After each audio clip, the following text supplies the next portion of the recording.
관용, 카네기의 대답. 10번째 성품은 관용입니다. 관용은 편견 없는 열린 마음을 가리킵니다. 통이 넓은 사람은 새로운 사실이나 지식, 관점에 대해 열린 자세를 취합니다. 그러나 대다수의 사람들은 편협한 쪽에 치우치지 않았나 싶습니다. 관용에 대해 알아보기 전에 관용이 마음가짐과는 어떠한 관계가 있는지 살펴봐야 합니다. 모든 인간관계는 마음에서 시작되기 때문에 모든 성품은 우리의 마음가짐과 관련되어 있습니다. 편협한 사고로 말미암아 겪는 불이익. 친구가 되려는 사람을 적으로 만든다. 배움의 한계를 정함으로써 성장의 기회를 멈춘다. 상상력을 저해한다.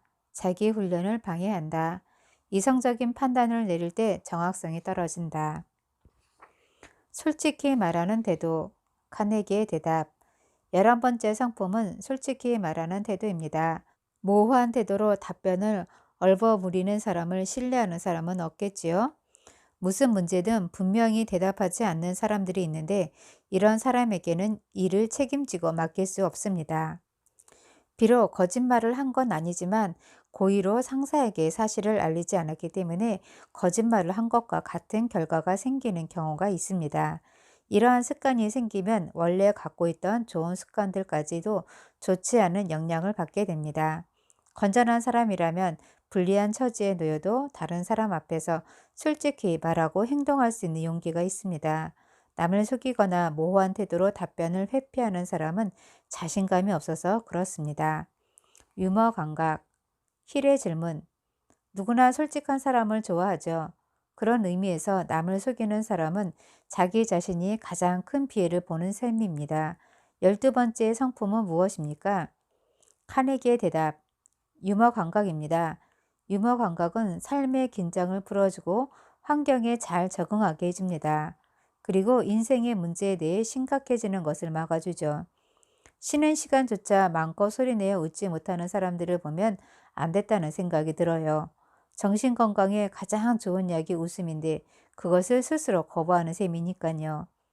사람들은 스트레스를 해소하기 위해 콘서트장이나 극장을 찾습니다.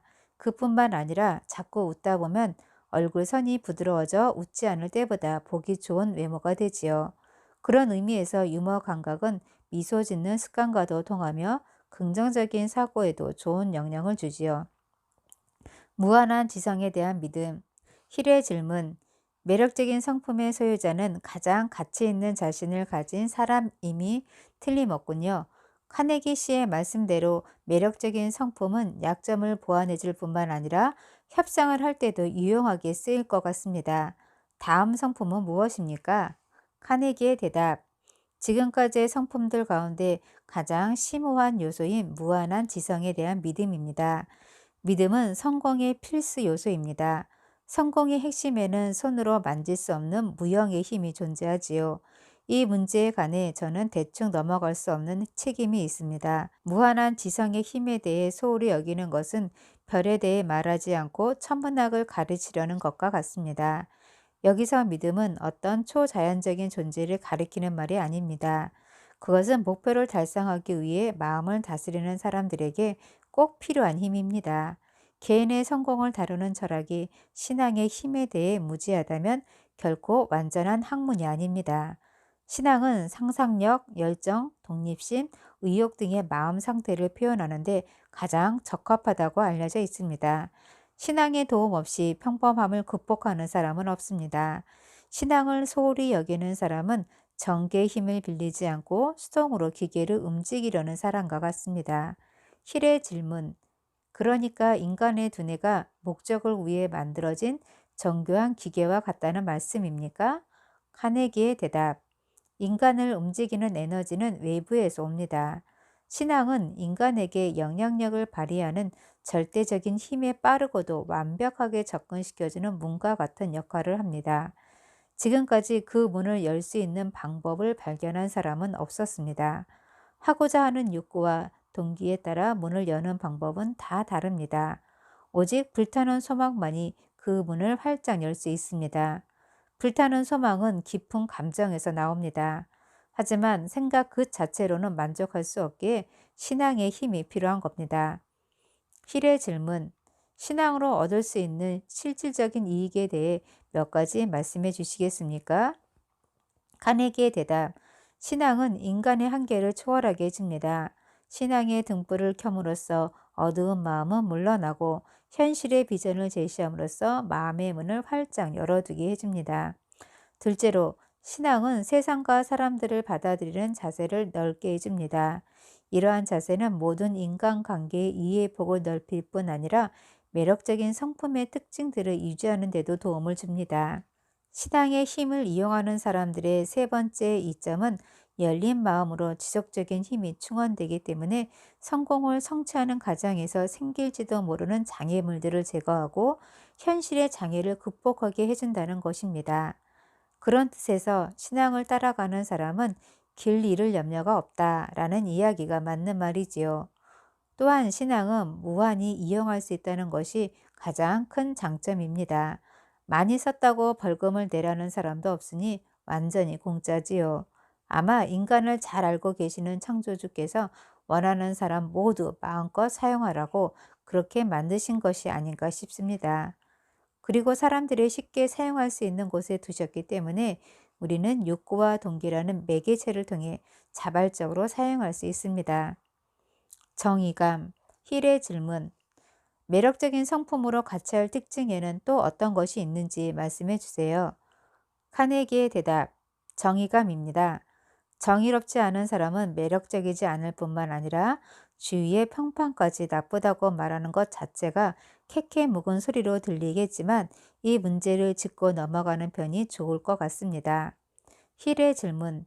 카네기 씨가 말하는 정의감의 뜻을 알면 이해하기가 쉬울 것 같은데요. 카네기의 대답. 저는 정의를 계획적인 정직이라고 표현하고 싶습니다. 이익이 있느냐 없느냐에 따라 정직하거나 정직하지 않게 행동하는 사람이 있는데 이런 사람은 상황에 따라 행동이 바뀝니다. 그러나 우리가 말하는 정직은 그런 게 아닙니다.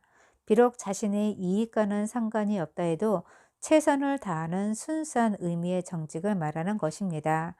정의감은 자신감을 세워주고 진실하고 건전한 성격을 훈련해주며 독립심과 자긍심을 느끼게 해줍니다. 또한 인간관계의 이해심을 높여주고 사람을 사귀는 데도 도움을 줍니다. 다른 사람과의 불필요한 논쟁을 막아주는 대신 인생의 중요한 목표를 갖고 창조적으로 일할 수 있도록 해줍니다. 정의감은 인격의 개발뿐 아니라 모든 인간관계에서 값을 매길 수 없을 만큼 귀중한 자산으로 탐욕과 이기주의에서 멀어지게 하며 자신에게 주어진 일이나 의무를 잘 수행하도록 해줍니다. 정의감은 다른 성품을 개발하는 데 큰 영향을 미치는 요인입니다. 적절한 단어의 사용. 힐의 질문. 매력적인 성품의 15번째 특징은 무엇입니까? 카네기의 대답. 적절한 단어의 사용입니다. 경솔한 말처럼 귀에 거슬리는 것도 없습니다. 일상적인 대화에서는 비속어를 사용해도 무방하지만 될 수 있으면 적게 사용하는 것이 좋겠지요. 듣는 사람의 기분을 상하게 하면서까지 굳이 그런 말을 사용할 필요가 있을까요? 상스러운 속어는 절대 용납해서는 안 됩니다. 제가 아는 사람 중에는 어휘력이 매우 풍부한 사람이 있는데 그는 사전을 읽는데 매일 30분씩 투자한다고 합니다. 어마어마한 양의 단어를 알고 있다는 사실에도 놀랐지만 그가 부적절한 단어를 사용하는 걸 본 적이 없어 더더욱 놀라고는 하지요.